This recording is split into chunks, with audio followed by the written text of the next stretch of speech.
Um, but up next we have quite possibly the only show this year that I prefer more than Andor. I've been waiting so long. Mate, this show is something fucking else. Do you know why I mentioned it now? And was like, you need to watch it? See, the thing is, I watched the first episode and I was like, okay, I can get into this, but there was just so much going on. I was like, I'm just gonna have to get through it as and when I can. How We're sad of are you course feeling? talking, mate. I'm barely over it. So we're talking about the Netflix anime set in the Cyberpunk 2077 universe, Edgerunners. It's emotional damage, isn't it? Mate, this I universe.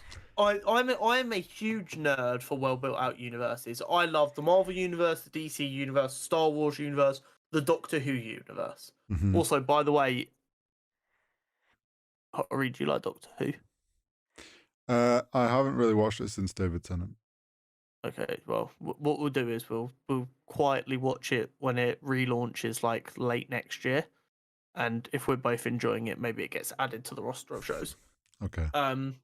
Because they've got a big old contract with Disney Plus, Yeah, I saw so that. big budget Doctor Who could be fun. But yeah, it's I am a absolute sucker for well built out universes. This Cyberpunk universe is quickly becoming one of my favorites. Mm-hmm. Do you know the episode? It's how many episodes is this Edgerunners? I forget now. 10. Okay. I don't think I have ever got so attached to a set of characters in 10 episodes as I have with 10 Edgerunners. 20-minute episodes. Like how they managed to get me so emotionally attached to a set of characters in such a short period of time is baffling. Honestly baffling. Like 2 hours of content and I'm broken from the end of this season. And if you haven't seen Edgerunners, I implore you to stop listening right now, skip past this part and watch it without the spoilers, because the art style, the fact that the writers and the artists really spent time going into the game and working with CG Projekt Red to actually like take real locations in the game that hadn't been used in the game story, and they were just like world building places, like places that CD Projekt Red had just been fleshing out the city. There's a lot in that in the game where, as with any open world, like it's just kind of filler visual, no like it actual made it story feel so connected. Yeah, but because they went in and found those places that didn't have any pre-story tied to it, they could use them. They made the effort of doing that, really just like tied it into the world. And we also got the fun cameos. We got to see Rogue. Yeah. At the Afterlife. We got to see the Afterlife. Yeah. I'm enamored with the entire universe. The art style is phenomenal. The characters are unique and different. It is a heartbreaking story that emphasizes this world. And the beauty of it is, if you've played the game or even aware of the story of the game, you always know these kind of lives in this show are being lived based on everything going on. And it just feels like another one of these stories. Nothing that special. Well, yeah, but everyone wants to be that special. Yeah, it's if you played the game and like played through as V, it's like this idea that you're the new kind of hot person in Night City, but you're like anyone that has like is at the top, it's a short time at the top because it's Night City and nothing good happens in Night City. And everyone has this kind of raging hard on for dying a cool death. Well, yeah, everyone's that's been brought up in the slums of Night City know they're probably gonna have a short life, so they want to go out on a high and be remembered. And it's like, do you know what's funny? It's like playing the game, having that understanding of Night City, nothing ever good happens. We know how the game ended. Like, I still was blindsided and didn't. I was like, oh, these characters are gonna have we're gonna have a great story from these, but no, nobody has a good time in Night City. The way that like they get you connected to the group and then slowly, one by one, pick them off.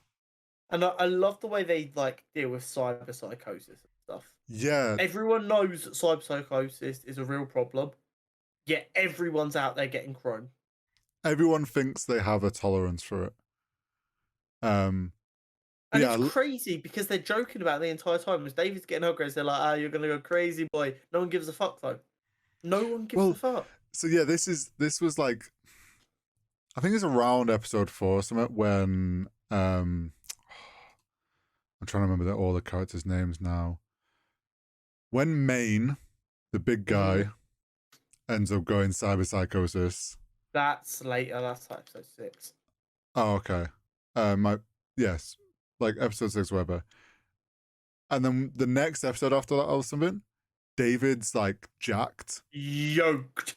I immediately went, "Oh no! Oh no!" This, yeah, I was like, I'm pretty sure that's when I said to you, "Hori, I'm not liking scared. where this looks like it's going." Yeah, I was like, he's got chromed up.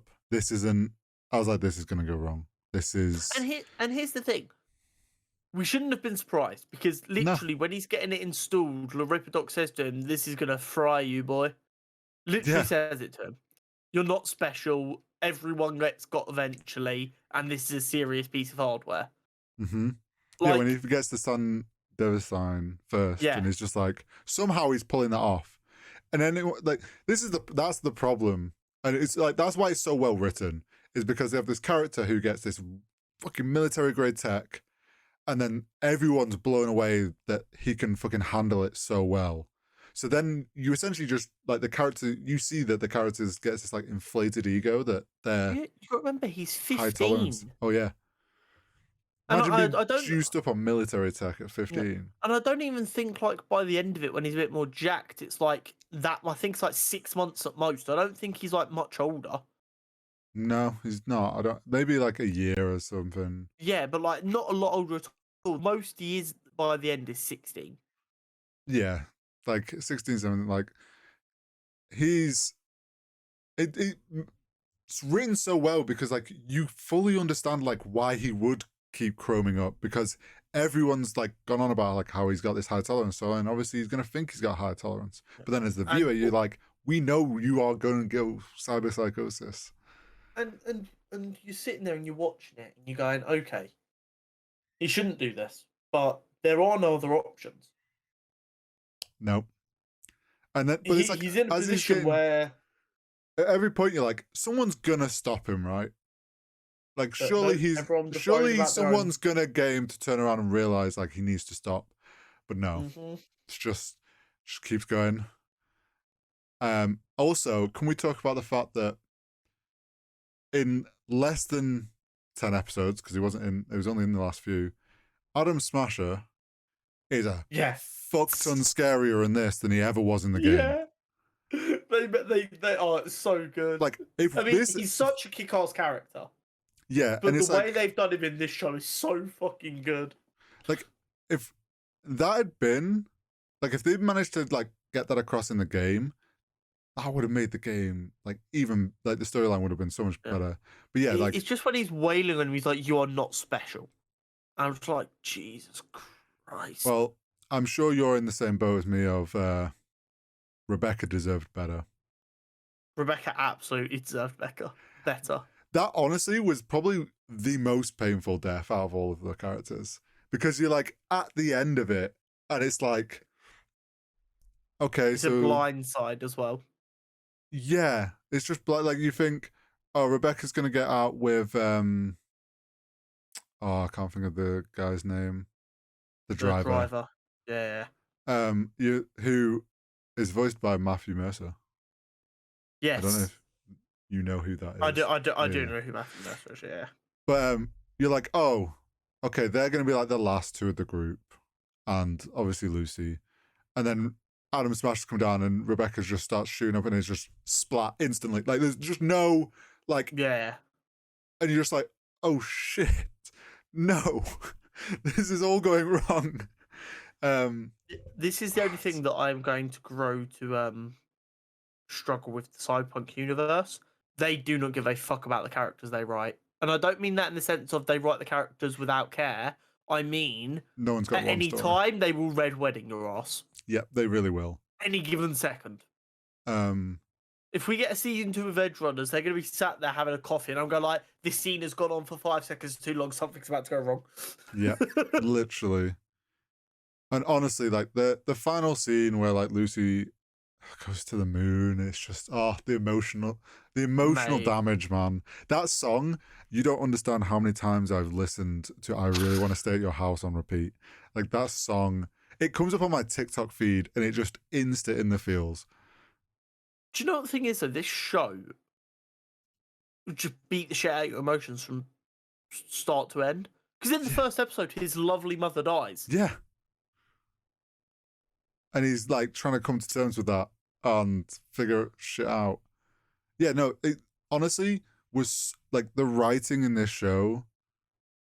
And like, I 100% believe it was a strong reason this show was able to be written so well and done so well was because of how deep of a world CD Projekt Red had built. Yeah, and the like, issues with Cyberpunk 2077 weren't the storytelling or the universe. No. It was they tried to rush at the very end. Yeah, it was just gameplay. Which is a mistake they will not make again. No. And because of how good this show was, Cyberpunk overtook The Witcher's 3 all-time record for concurrent players. Yeah, there's like this show has done so much to rehabilitate Cyberpunk 2077. You had a bunch of people go, you know what, fuck it, I'm going to finally play it, or I'm going to go back and play more of it, whatever. And they've done it, and they've gone, holy shit, this game's like really good now. And then a person who hasn't watched the show but wanted the game and then didn't get it because of all the bugs has heard from 3 different friends, oh, the game's genuinely great now. And they go, about fucking time, let's go. And it's also, it's just like, I feel like the show, like CD Projekt Red obviously knew, like the world was great. And I don't think anyone had ever said it. No one ever said it that was the problem. And it was kind of just like, the show essentially just was like, hey, everyone, look, this is your reminder of like, look, the world was great. And everyone's gone, holy shit, yeah, the world was really fun to be in. And like this, there was like realizing that like, oh, my problems were just with like the bugs. Fuck it, I'll go back and play it now. Like, put it this way, I am terrible in video games for skipping cutscenes. I didn't even try to when playing Cyberpunk. I was just that enamored with everything. Cyberpunk. Both times. I went back after watching the show and played it a couple times. And didn't use a fast travel point once. Like, honestly, I don't think in the whole time when it first came out and I played all the way through, it's so unnecessary. It's so satisfying to just like drive through the city. It's like the fast travel system in Spider-Man. Everyone's just like, why is there even a fast travel system? Why would I get on a train when I can swing? And it's like Cyberpunk, why would I fast travel when I can just drive around this gorgeous place? Yeah, exactly. And you know, it's like, the funny thing is, this is kind of, I worry, not worry is not the right word. It's going to be interesting when other game studios are seeing the success of this, of reinvigorating their game. So you've got like, Edgerunners has completely reinvigorated essentially pulled from the death Cyberpunk. Like the game wasn't like, it had its player base and the people that enjoyed it, and they was obviously still developing it. But like in popular culture, like they've pulled it from the ground and like it's got life again. Yeah. League's had Arcane, which was an amazing show. 2 animated series for games that have been done well and made people love the games more. There's going to be some games that go, we're struggling, we should make an animated show. And they're going to do it poorly. And they're going to be like, why did this not work for us? And, what you mean, kind of like Halo did? Yes, kind of like Halo did. I've not seen a single good thing said about that show. Do you know what's funny? I genuinely believe if like an anime studio had done Halo, if like rather than they did live action, they went anime. Imagine they allowed it would have been so. Imagine Master Chief with a fucking energy sword in anime. Oh, that'd been sick. The art style would have fit it so well, and 2, writers for anime care a lot more about source material So they would have stayed more true to the Halo source material. But HBO's money obviously talks. But yeah, I know that they, like CD Projekt Red said, there's not a season 2 of Edgerunners or anything. They're not doing another season. I kind of hoped that maybe they would do like another season, different story, like different set of characters. I think that we're not going to get another season, but they will do another show in that universe. But they aren't committed to that yet, but they want to. But they can say we're not getting another season because the other show will just be something named different anyway, so it won't be another season. I think what they might do, because they've already confirmed there's going to be another Cyberpunk game, which I'm so hyped for, even though it's like probably 6 years away. Yeah, whatever, like it's going to be obviously set in the same city, most likely, and well, it might not be. It could be set in another 2 cities. Well, it's like Night City and Day City. Well, there's obviously like where Arasaka and all that in Japan are from, because this is US. So it's like we could end up in it. But anyway, depending on how they time jump, like they might just wait till the next game's out and do a season with do another show with the next game and do it that way. Oh no, do a show just before the game comes out. Yeah, and have the events of the show lead directly into the game. Yeah, or just in the time period between, and it's like an event in the show, you'll see the years later aftermath of that event in the game. Yeah. And go, hey, that's because of what happened in the show. Yeah, they might do something like that. I hope they do. Just imagine, because obviously this show has to be set before Cyberpunk the game, because Atom Smash is alive. Well, yeah, this one did. Yeah. So imagine if at the beginning of Cyberpunk you hear the story about a kid who's gone cyber psycho by Kamikaze Plaza or whatever it's called. Yeah. I mean, just a little reference. I mean, for all I know, there might be a reference that probably lines up with that. But imagine if there was like a proper obvious reference. I'd love if they did. Well, okay, I was gonna say I'd love if they did one like set after the game storyline, but the issue is, I guess, because there was multiple endings, it's hard to, you can't like then align it with how everyone's game ended. Yeah, it's a tricky one. But yeah, show's amazing. Honestly, one of the best shows I think of the year. 100% without doubt. Right up there. I'm willing to bet the only people who aren't willing to give the show a go are the weirdos who look down on anything that's animated and go, oh, it can't be good. Yeah. So, I mean, even if you're not an anime watcher, I would still go watch Edgerunners. As someone who the only other anime they've watched is One Punch Man, it doesn't feel overly anime-y. No, it has I think it hits a very good balance for people who wouldn't traditionally watch an anime. Yeah. I will also say as well, my friend watched it in sub. I watched it just in dub off the rip. And was it originally done in Japanese? Oh, it's been done in Japanese. I think it's been done in a few languages. Okay, I watched it just default in English. So did I. My friend, because he watched a lot of anime, watched it in sub, and then has watched it a second time in dub, and he was like, honestly, because often people talk with anime, like one of the things is characters' tone and stuff sometimes comes off differently in dub. I think this was written as an English script though, so it probably worked better than a normal anime would.